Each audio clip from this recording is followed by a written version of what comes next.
皆さんこんにちは。千葉市役所道路計画課です。この動画では都計踏切の対応方針案と今後の進め方についてご説明します。どうぞよろしくお願いします。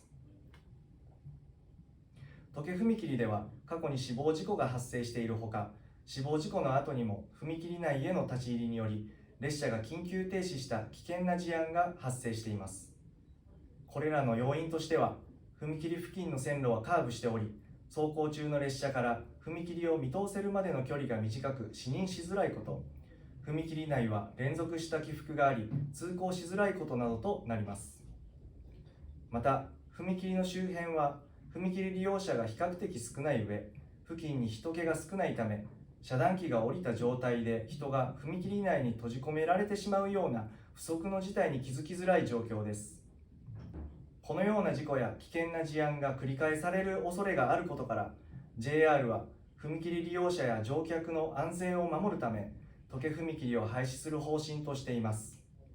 市としても市民の安全を守るため、都計踏切を廃止する方針ですが、周辺にお住まいの方々の利便性を確保することも重要であると認識していることから、代替路として必要となる周辺道路の整備を行っていきたいと考えています。次に、踏切周辺道路の安全対策と都計踏切の廃止時期についてです。代替路となる大網街道は歩道が狭く歩きづらい状況であり、これらを解消することが必要と考え、連続的に急勾配となっているいわゆる波打ち歩道の解消など短期的な対策や、抜本的対策となる道路拡幅による歩道の整備など長期的な対策を行っていきたいと考えています。しかし、抜本的対策の道路拡幅は用地取得などに期間を要することとなり、これが完了するまで都計踏切を存続したままでいると、整備期間中に踏切事故が繰り返される恐れがあることから、市民の皆様の安全を守るため、大網街道など周辺道路の歩道が部分的に途切れている箇所の解消、波打ち歩道の解消などの短期的対策が完了した時点で都計踏切を廃止したいと考えています。最後に今後の進め方についてです。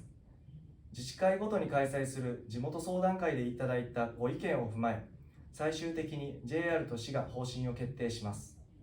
方針決定した後、その内容をお伝えする説明会を改めて行いたいと考えています。なお、意見交換した内容については、今後も地元の皆様にご理解いただけるよう、町内会長にご協力いただき、資料を町内会で回覧していただくことや、市のホームページに掲載することでお伝えしていきます。以上が都計踏切の対応方針案と今後の進め方となります。最後に、ご質問、ご意見、ご要望がある方は、こちらのメールアドレスや電話番号にご連絡ください。いただいた内容に対して必ずお答えしますので、些細なことでもいいので、ぜひともご連絡ください。